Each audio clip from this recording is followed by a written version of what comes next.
All right, guys, you guessed it. Welcome back. We are doing an update on the resilient Jenkins family, the family from hell, the mess of a family. I don't know what you want to call them, but here we are.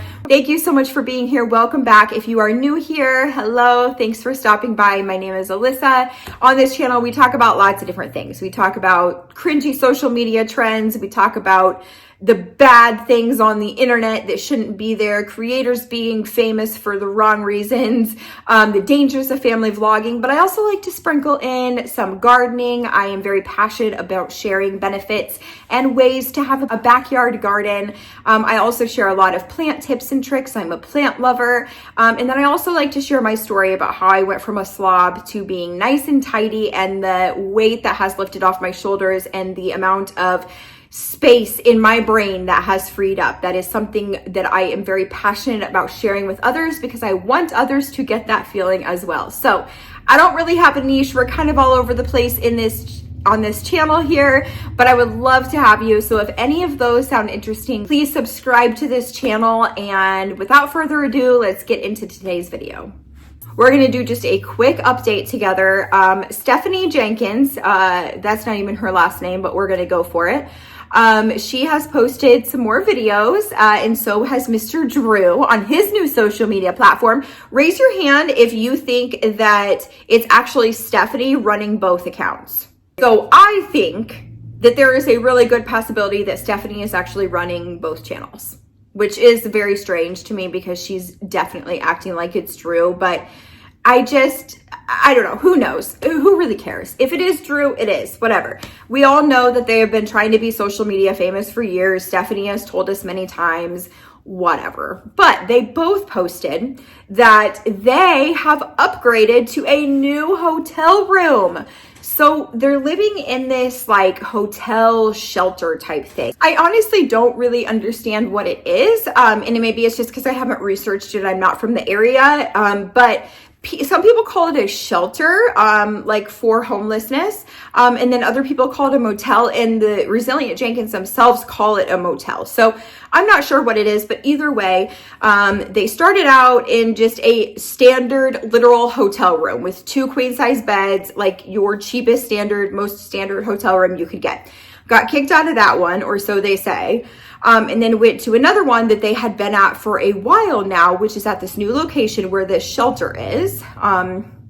And that one was a little bit bigger. It had a full-size bed, and then it had a bunk bed. And so, of course, you can watch some of my other videos, my other updates if you need to get caught up. But of course, people were outraged by that, right? Because there's literally not enough beds for everybody to sleep. And so there was a lot of speculation, including myself, who thought that the oldest boy, Deshaun, who is not Stephanie's biological child, he is Drew's biological child from another relationship.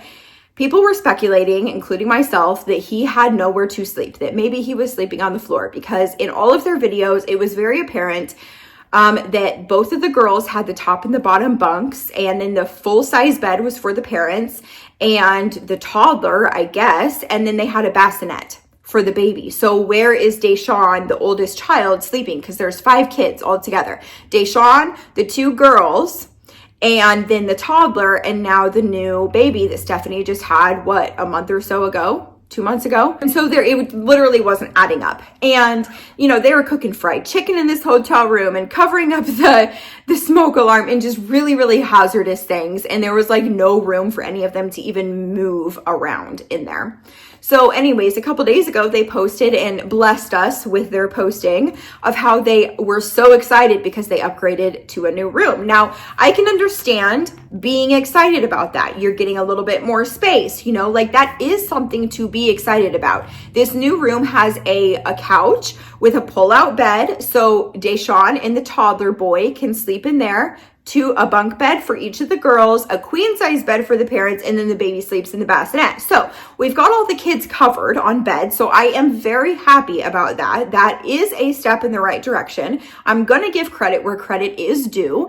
And that is a step in the right direction from the very basic hotel room that they started in when this homeless journey began for them. However, we all know that these parents are lazy as crap. and that there is no reason why they should even be in this homeless situation, because they both should have jobs, or at least one of them should have a regular paying job so that they can get themselves out of this situation. Because if you remember right, they got evicted from their 1-bedroom apartment, which is where they went viral in, because they did not pay their rent. Meanwhile, Stephanie is over here making a lot of money off of TikTok, and the whole entire time, even if she wasn't making money off TikTok, Drew, the dad, is an able-bodied man, and he could have manned up and went and got a job for his damn family, but he didn't. He didn't, and so they didn't pay their rent, and that's what landed them into this situation in the first place. So while I am happy for them, mainly the kids, right, for getting into a little bit bigger of a space, they're still relying on literally other people to rescue them from this situation instead of working hard and getting up off of their asses to make a real life for their children. And that is where my anger and frustration and where the problem actually enters the chat here. They really think that they are doing something here. They have gotten way too comfortable with this living situation. Stephanie, in her video that she posted, literally says that this will be so much more comfortable for them. Anyways, here's an update if you care. This little room is the perfect setup for us to sit and stay comfortable. Yes, I said comfortable, while we find permanent housing. We really are not about to just jump back into something that's not completely comfortable for our family. More on that later. And well, on one hand, yes, it will be, when you compare it to where they just came from, it will be more comfortable. But this is way less comfortable than your 1-bedroom apartment with a full-blown kitchen that you had where you decided not to pay rent. They are just getting way too comfortable to this, and they really think that it's okay to subject their kids to it. They think that as long as their kids are with their parents, they're just fine. That is not all you need to supply your kids with, is just presentness. I'm glad that they're present parents, but the kids need much more than that. Much more. And I want to say too, if both of them had jobs or both of them had dependable income coming in and they were still struggling, I probably wouldn't be making so many videos about them, and I probably wouldn't have so much of a problem with them.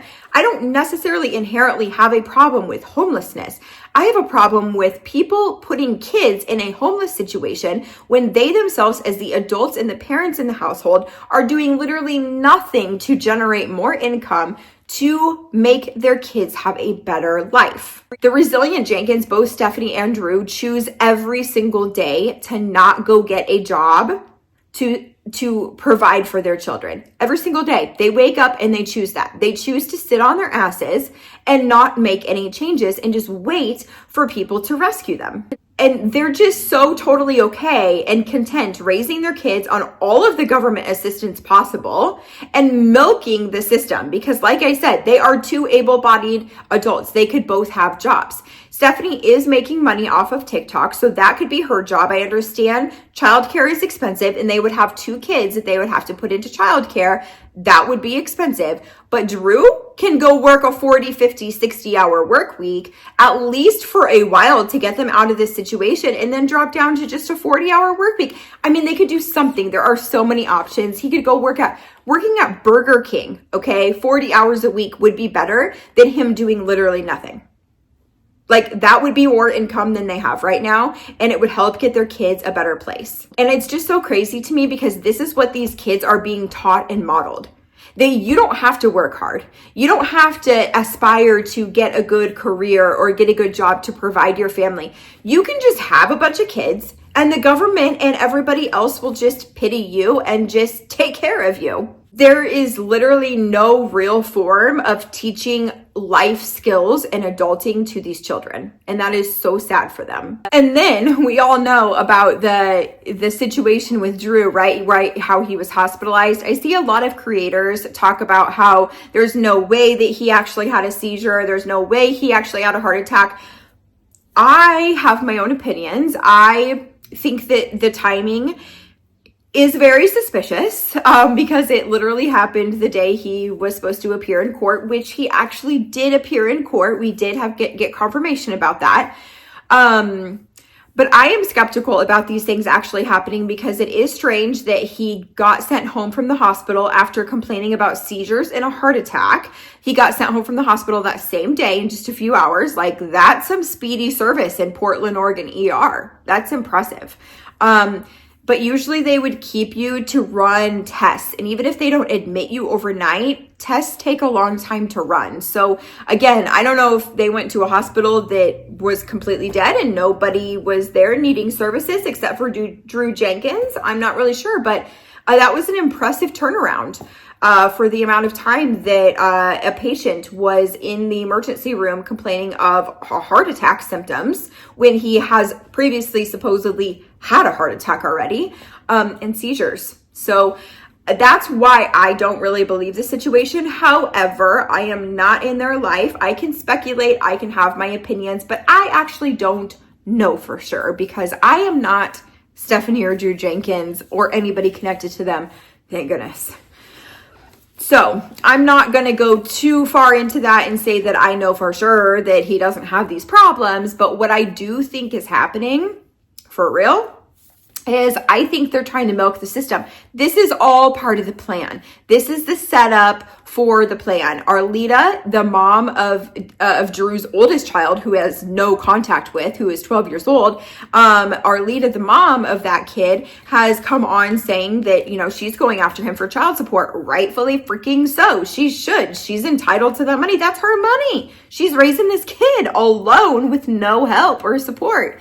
And so, you know, it's just weird that after that happened that, you know, and there's court dates and there's warrants out and there's suspended licenses and things like that. Now he's having all of these health problems. So what I think is happening is he's setting up the plot here, okay?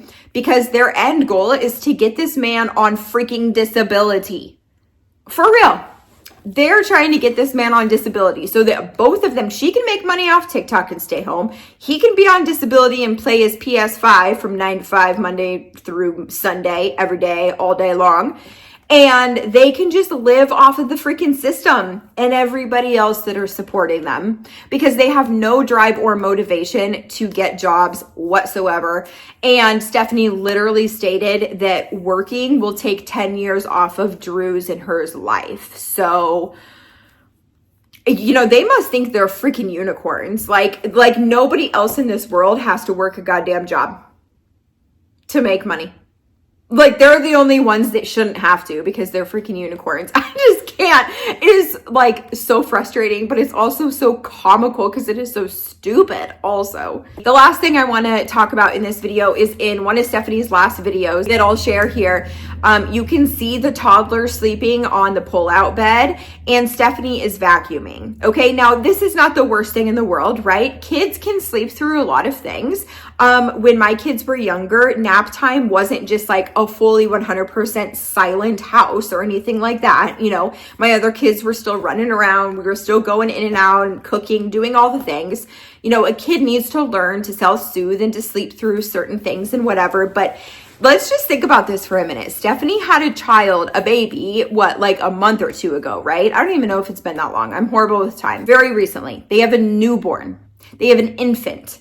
If you have ever taken care of an infant, you know how many times a night that infant is going to wake up to need to be fed, diaper changed, burped, cuddled, all the things. They're very needy, right?